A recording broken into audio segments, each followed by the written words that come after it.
तो फाइनली सनी देओल की much awaited film बंटवारा 1947 के ट्रेलर को रिलीज कर दिया गया है।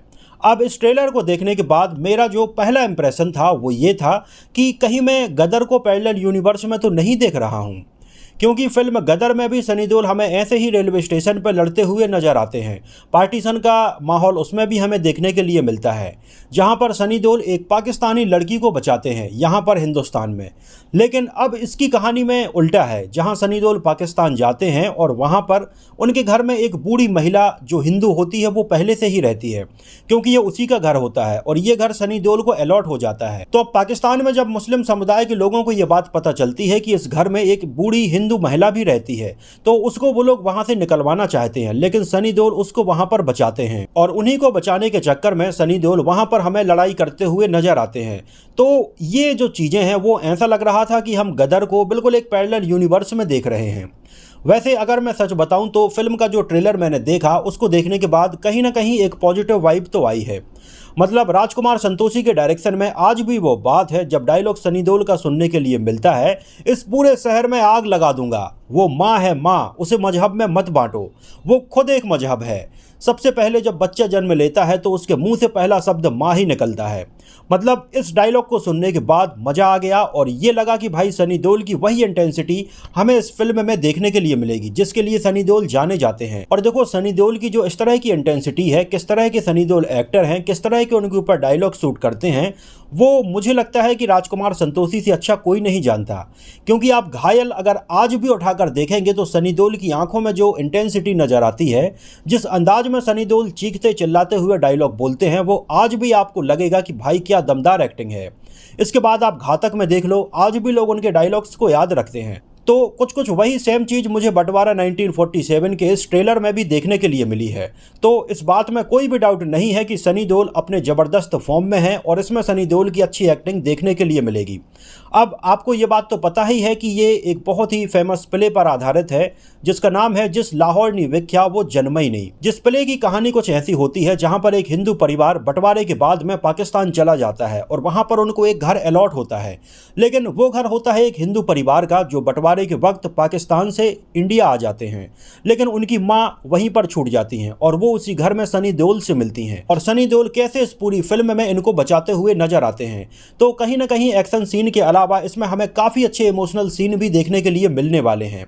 सनी देओल की एक्टिंग तो दमदार है ही, उनके साथ में हमें प्रीति जिंटा भी नजर आ रही हैं जो लगभग 8 साल के बाद अपना कमबैक कर रही हैं। इसके पहले प्रीति जिंटा सनी देओल के साथ में ही भैया जी सुपरहिट में नजर आई थी जो कि 2018 में आई थी। तो 8 साल बाद प्रीति जिंटा और सनी देओल हमें एक साथ फिर से बड़े पर्दे पर नजर आएंगे।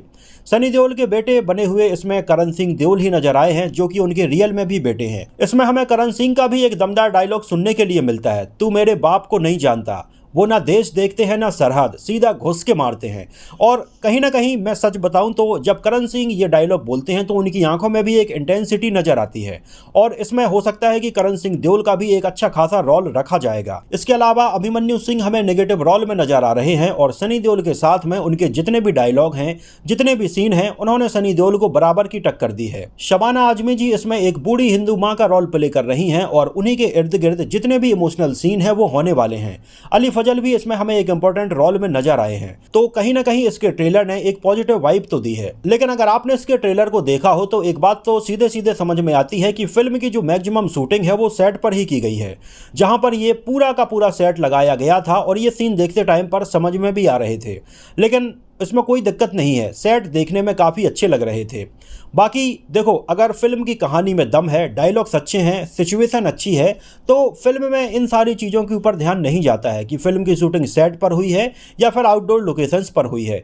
इन सारी चीज़ों के ऊपर ध्यान तब जाता है जब फिल्म की कहानी में दम ना हो, सीन उतने इंगेजिंग ना हो। ये फिल्म 14 अगस्त 2026 को सिनेमा हॉल में रिलीज होने वाली है, जिसका क्लैश हो रहा है इमरान हाशमी की एक मच अवेटेड फिल्म आवारापन 2 के साथ में।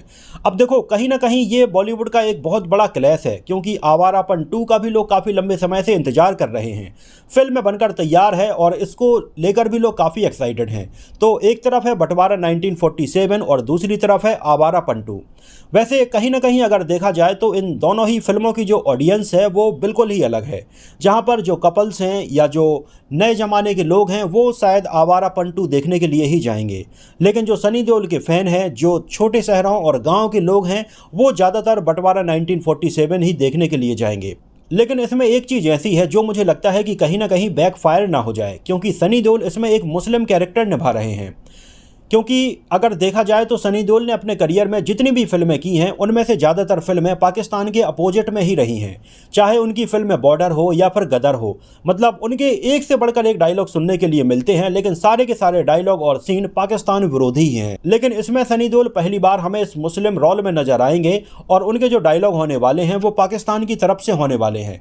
तो अब देखना ये होगा कि आखिर सनी देओल को इस रोल में लोग कैसे एक्सेप्ट करते हैं। बाकी आमिर खान प्रोडक्शंस के बैनर तले ये फिल्म बन रही है तो बजट की कोई प्रॉब्लम नहीं है। फिल्म देखते टाइम पर ग्रांड लगती है और ये फिल्म काफी बड़े पैमाने पर बनाई गई है। और सबसे अच्छी चीज मुझे ये लगी कि सनी देओल को जिस फॉर्म में लोग देखना पसंद करते हैं या जिस तरह के सनी देओल के फैंस हैं, पूरा उसी को ध्यान में रखकर उनके डायलॉग्स को लिखा गया है, उनके किरदार को बनाया गया है। तो कहीं ना कहीं सनी देओल के जो कोर फैन हैं उनको टारगेट करके ही ये फिल्म बनाई गई है और ये बहुत अच्छी बात है, जिससे सनी देओल के फैंस इससे बहुत ज्यादा अट्रैक्ट होंगे। तो मैं इसको लेकर काफी एक्साइटेड हूँ और इसके ट्रेलर को देखने के बाद तो मुझे एक पॉजिटिव वाइब जरूर आई है।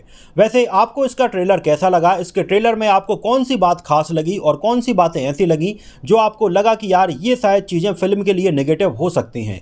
हमें अपनी राय और अपना ओपिनियन कमेंट सेक्शन में जरूर बताना। और अगर आप इस चैनल पर नए हैं तो उसको सब्सक्राइब कीजिए, क्योंकि यहाँ पर आपको ऐसी नई फिल्मों के रिव्यूज देखने के लिए मिलते ही रहेंगे। तो फिलहाल के लिए इस वीडियो में इतना ही। मिलते हैं किसी नए वीडियो में कुछ और ऐसी ही इंटरेस्टिंग और रोचक बातों के साथ।